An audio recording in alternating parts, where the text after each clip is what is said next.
ថ្ងៃថ្មីដោយថ្ងៃនេះយើងមកនិយាយពីអង្គភាព MTF នៅក្នុង The SCP Foundation នៅក្នុងចក្រវាលរឿងប្រឌិតបែបវិទ្យាសាស្ត្រ SCP Foundation អង្គភាព MTF ដែលមានពាក្យពេញថា Mobile Task Force ឬកងកម្លាំងចល័តពិសេសគឺជាកងឯកភាពយោធានិងជាអ្នកជំនាញកម្រិតខ្ពស់បំផុតរបស់ស្ថាប័នពួកគេត្រូវបានបង្កើតឡើងដើម្បីដោះស្រាយជាមួយបាតុភូតខុសប្រក្រតី anomaly ឬវត្ថុ SCP ដែលមានគ្រោះថ្នាក់ខ្លាំងដែលសន្តិសុខធម្មតារបស់មូលដ្ឋានមិនអាចទប់ទល់បានប្រវត្តិនិងប្រភពកំណើតរបស់ MTF នៅក្នុងសាច់រឿង lore របស់ SCP អង្គភាព MTF មិនមែនកើតឡើងភ្លាមៗនោះទេវាត្រូវបានបង្កើតឡើងជាដំណាក់កាលតម្រូវការដំបូងនៅពេលដែលស្ថាប័ន SCP Foundation ចាប់ផ្ដើមរីកធំធាត់ពួកគេដឹងថាបុគ្គលិកសន្តិសុខប្រចាំការនៅតាមមូលដ្ឋានឬ Site Security មិនមានសមត្ថភាពគ្រប់គ្រាន់ក្នុងការដេញទៅបង្ក្រាបឬតាមប្រម៉ាញ់ SCP ដែលរួចឬស្ថិតនៅក្រៅមូលដ្ឋានឡើយការបង្កើតឡើងក្រុមប្រឹក្សា O5 Council ថ្នាក់ដឹកនាំកម្ពុជាទាំង13រូបបានសម្រេចចិត្តបង្កើតកងកម្លាំងចល័តមួយដែលអាចធ្វើដំណើរទៅគ្រប់ទិសទីលើពិភពលោកយ៉ាងរហ័ស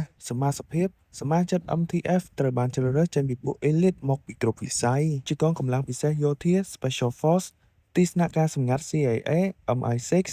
អ្នកវិទ្យាសាស្ត្រជំនាញអ្នកជំនាញកុំព្យូទ័រឬ Hacker និងសូម្បីតែគ្រូមន្តអាគមឬអ្នកដែលមានសមត្ថភាពពិសេសតួនាទីនិងភារកិច្ចចម្បងភារកិច្ចរបស់ MIF ត្រូវបានបែងចែកទៅតាមជំនាញជាក់ស្ដែងឬ Specialization ព្រោះ SCP នីមួយៗមានលក្ខណៈខុសៗគ្នា Containment ការគ្រប់គ្រងឬការឃុំឃាំងទៅចាប់យកឬរាយរបាំងការពារនៅជុំវិញតំបន់ដែល SCP កើតឡើង Combat ការប្រយុទ្ធបំផ្លាញឬបង្ក្រាប SCP ប្រភេទទាហានឬបិសាចដែលកាចសាហាវ Investigation ការស៊ើបអង្កេតស្វែងរកព័ត៌មាននិងតាមដានវត្ថុខុសប្រក្រតីដែលបន្លំខ្លួនក្នុងសង្គមមនុស្ស Counter Containment Breach ចូលទៅរំដោះឬសម្អាតមូលដ្ឋានរបស់ SCP ខ្លួនឯងនៅពេលដែលមានសត្វចម្លែករត់រួចហើយសម្លាប់មនុស្សអស់ពីមូលដ្ឋានអង្គភាព MTF ល្បីៗនិងសំខាន់ដោយសារតែច្បាប់របស់ SCP មិនមាន timeline ផ្លូវការតែមួយឬ no single canon អង្គភាព MTF មានរាប់សិបក្រុមប៉ុន្តែក្រុមដែលល្បីៗនិងលេចធ្លោជាងគេមានដូចជាឈ្មោះអង្គភាពឬ Code Name MTF Alpha 1 Red Right Hand ជំនាញនិងភារកិច្ចចម្បង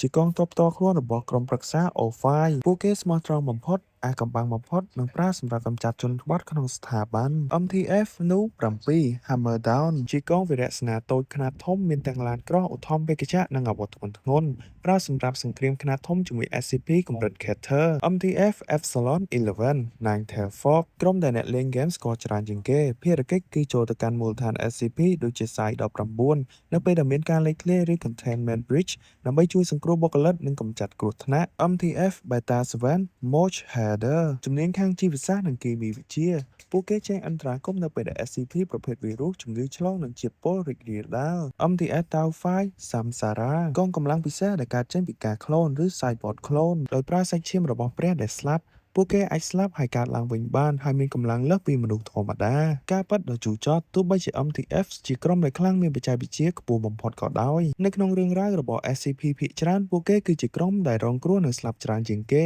ព្រោះពួកគេត្រូវប្រឈមមុខនឹងអំណាចព្រះឬបិសាចដែលមិនអាចពន្យល់បានដោយវិទ្យាសាស្ត្រឥឡូវយើងមករៀបរាប់បន្ថែមទៅលើសាច់រឿងឬបេសកកម្មជាក់លាក់របស់អង្គភាព MTF ដោយលើកយកបេសកកម្មដែលល្បីល្បាញប្លែកនិងព្រោះព្រួតបំផុតរបស់អង្គភាព MTF Epsilon 11 Ninetale Fog និង MTF Zeta 9 Moret មកជម្រាបជូនដែលបេសកកម្មទាំងនេះបង្ហាញពីការតស៊ូនិងភាពឃោរឃៅនៃសកលលោក SCP បេសកកម្មការទប់ទល់ការលេចធ្លាយនៅ Site 19 ឬ The Site 19 Containment Breach អង្គភាពអន្តរាគមន៍ MTF Epsilon 11 Ninetale Fog ស្ថានភាពបេសកកម្មគ្រោះថ្នាក់កម្រិតកំពូលនេះគឺជាបេសកកម្មដ៏ល្បីល្បាញបំផុតដែលត្រូវបានគេយកទៅធ្វើសាច់រឿងនៅក្នុងហ្គេម SCP Containment Breach មូលដ្ឋានសម្ងាត់ Site 19ដែលជាកន្លែងឃុំឃាំង SCP គ្រោះថ្នាក់រាប់រយប្រភេទបានជួបប្រទះនឹងការគាំងប្រព័ន្ធសន្តិសុខទាំងស្រុងធ្វើឲ្យ SCP ខ្លាំងៗដូចជា SCP-173 រូបចម្លាក់កាច់ក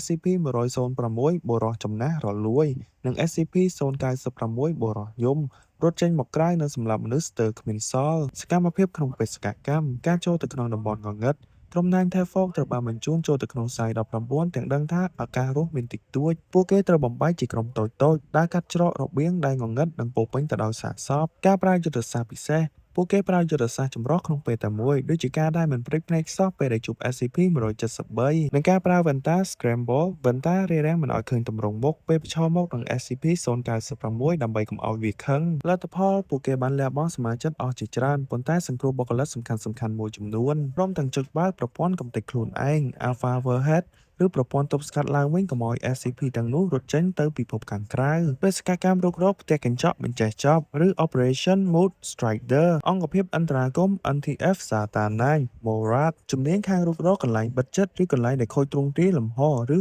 Non-Euclidean Space គោលដៅស្វែងយល់ពី SCP-184 ឬ The Architect SCP-184 គឺជាវត្ថុដៃតូចមួយដែលមានរូបរាងប្លែកប៉ុន្តែវាមានសមត្ថភាពធ្វើឲ្យលំហខាងក្នុងនៃសំណង់ណាមួយរីកធំមិនចេះចប់មិនចេះហើយដោយមិនប៉ះពាល់ដល់ទំហំខាងក្រៅឡើយអង្គភាព MORAD ត្រូវបញ្ជូនទៅរុករកនៅក្នុងផ្ទះមួយដែលរងឥទ្ធិពលពី SCP នេះសកម្មភាពក្នុងបេសកកម្មការវង្វេងក្នុងលំហនៅពេលដែលក្រុមកងកម្លាំងពិសេសបានដើរចូលទៅក្នុងផ្ទះពួកគេបានដឹងខ្លួនថាពួកគេមិនអាចដើរត្រឡប់មកក្រោយវិញបានទេបន្ទប់នីមួយៗប្រែជាប្លែកទៅជញ្ជាំងធ្វើពីកៅអីទ្វារនៅលើពិដាននិងចណ្ដាលដែលដើររាប់រយគីឡូម៉ែត្រក៏មិនធ្លាក់ដល់ដីការបាត់បង់ទំនាក់ទំនងរលកវិទ្យុតាក់ទងត្រូវបានកាត់ផ្តាច់ជាបណ្ដាសមាជិក MTF ខ្លះចាប់ផ្ដើមឈួតដោយសារតែសម្ពាធផ្លូវចិត្តនិងការដើរវង្វេងក្នុងផ្ទះនោះអស់រយៈពេលរាប់សប្តាហ៍ទោះបីជានៅខាងក្រៅកន្លងផុតទៅតែពី3ម៉ោងក៏ដោយលទ្ធផលដ៏រន្ធត់សមាជិកភាគច្រើនបានបាត់ខ្លួនឬស្លាប់នៅក្នុងនោះមានតែម្នាក់គត់ដែលអាចរកផ្លូវចេញមកក្រៅបានប៉ុន្តែគាត់បានប្រែប្រួលរាងកាយនិងសតិទាំងស្រុងដោយសារតែលំហខាងក្នុងនោះបានបំភាន់ការពិតនៃធម្មជាតិចំណុចគួរកត់សម្គាល់រាល់ពេលដែលអ្នកអានកំណត់ហេតុបេសកកម្មឬ Mission Log របស់ MTF នៅក្នុងគេហទំព័រ SCP Foundation អ្នកនឹងឃើញពាក្យថា Data Expand តន្ន័យត្រូវបានលុបឬ Redacted ត្រូវបានកែសម្រួលច្រើនណាស់ព្រោះរឿងរ៉ាវពិតរបស់ពួកគេបានជួបប្រទះពីគួរឲ្យខ្លាចពេករហូតដល់ថ្នាក់ដឹកនាំស្ថាប័នមិនហ៊ានឲ្យបុគ្គលិកធម្មតាដឹងឡើយឥឡូវយើងមកបន្ថែមប្រវត្តិអំពីសមត្ថភាពពិសេសរបស់អង្គភាព MTF Tau-Phi Samsara នៅក្នុង SCP Foundation MTF Tau-Phi Samsara គឺជាអង្គភាពមួយដែលប្លែកអាថ៌កំបាំងនិងមានឥទ្ធិពលបំផុតនៅក្នុងស្ថាប័ន SCP Foundation ប្រសិនបើកងកម្លាំង MTF ផ្សេងទៀតកើតចេញពីមនុស្សធម្មតាដែលមានជំនាញខ្ពស់នោះTau-Phi គឺជាអាវុធជីវសាស្ត្រលំដាប់ព្រះដែលត្រូវបានបង្កើតឡើងដោយវិទ្យាសាស្ត្រដ៏ខ្មៅងងឹតប្រវត្តិនិងប្រភពដើមរបស់ Tau-Phi Samsara ពាក្យថា Samsara សំសិទ្ធឬខ្មែរយើងហៅថាសំសវត្តការវិលវល់ស្លាប់កើតគឺឆ្លុះបញ្ចាំងពីការពិតនៃអង្គភាពនេះពួកគេមិនមែនជាមនុស្សធម្មតាទេប៉ុន្តែជា Cyborg clone ឬមនុស្សក្លូនពាក់កណ្ដាលម៉ាស៊ីនចំនួន4រូបដែលមានឈ្មោះថា Irontu, Manru, Onru និង Nanku ប្រភពនៃសាច់ឈាមរាងកាយរបស់ពួកគេត្រូវបានបង្កើតឡើងដោយការយកកោសិកានិងសាច់ឈាមមកពីសាកសពព្រះបុរាណមួយអង្គដែលបានស្លាប់យោងតាមចំណេះដឹងខ្លះគឺបានមកពីសាច់ឈាមរបស់ព្រះ Demis នៅក្នុងសាសនា Sakism ឬបំណែកសាច់របស់ព្រះ Lord of Bomero ការបង្កើតឡើងគម្រោងនេះត្រូវបានបង្កើតឡើងដោយក្រុមអ្នកវិទ្យាសាស្ត្ររបស់ SCP Foundation ក្រោមការសហការនៃការលូតបច្ចេកវិទ្យាវេទមន្តវិទ្យាសាស្ត្រមកពីក្រុម Prometheus Lab គោលបំណងគឺបង្កើតកងទ័ពមិនចេះស្លាប់ដើម្បីប្រយុទ្ធជាមួយ SCP កម្រិតបំផ្លាញពិភពលោកសមត្ថភាពពិសេសនិងបច្ចេកវិទ្យាសមាជិកទាំង4របស់ Tau-Phi មានសមត្ថភាពគួរឲ្យខ្លាចដែលមនុស្សធម្មតាមិនអាចធ្វើបានអមតភាពនៃការកើតឡើងវិញឬ Immortality and Reincarnation នេះគឺជាចំណុចពិសេសបំផុតប្រសិនបើពួកគេម្នាក់ៗឬអ្នកទាំងអស់គ្នាត្រូវស្លាប់ត្រូវគេកិនកំទេចឬផ្ទុះជាបំណែកនៅក្នុងបេសកកម្មស្មារតីនិងការចងចាំរបស់ពួកគេត្រូវបានផ្ទេរឬអាប់ឡូតទៅកាន់រាងកាយក្លូនថ្មីភ្លាមៗនៅក្នុងបន្ទប់ពិសោធន៍ពួកគេក្រោកឈរឡើងវិញហើយអាចត្រឡប់ទៅសមភូមិក្នុងរយៈពេលតែប៉ុន្មានម៉ោងរាងកាយពាក់កណ្ដាលទេវៈនិងម៉ាស៊ីនឬ Cybernetic Enhancement រាងកាយរបស់ពួកគេអាចធន់នឹងកម្ដៅថ្ងៃខ្លាំងជាតិពុលវិទ្យុសកម្មនិងសម្ពាធទឹកជ្រៅពួកគេត្រូវបានបំពាក់ដោយគ្រឿងយន្តទំនើបៗនិងអាវុធខួរក្បាលឬ Nero Implant ដែលធ្វើឲ្យពួកគេអាចមើលឃើញកម្ដៅមើលទម្លុះជញ្ជាំងនិងតាក់ទងគ្នាដោយមិនបាច់និយាយអាវុធនិងគ្រឿងមន្តអាគមឬThermological Weaponry ក្រៅពីអាវុធធុនធ្ងន់ពួកគេអាចប្រើប្រាស់អាវុធមន្តអាគមឬឧបករណ៍ដែលបង្កើតពីបច្ចេកវិទ្យាខុសប្រក្រតីឬ Anomalous Weaponry ដើម្បីកម្ចាត់ពួកសត្វចម្លែកឬអាទិទេពផ្សេងទៀតគ្មានអារម្មណ៍ភ័យខ្លាចដោយសារតែពួកគេគឺជាមនុស្សបង្កើតពួកគេមិនមានអារម្មណ៍ភ័យខ្លាចឈឺចាប់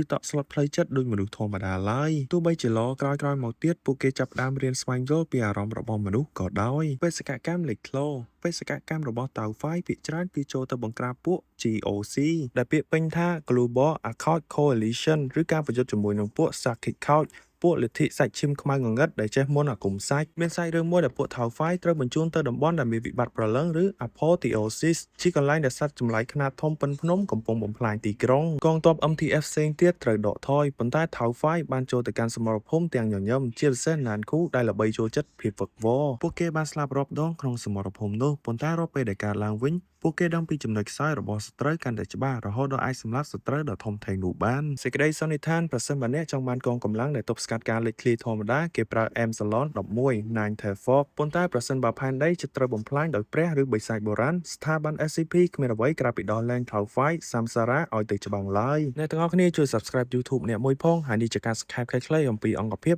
MTF នៅក្នុង SCP Foundation ហើយយើងនឹងជួបគ្នានៅវីដេអូក្រោយ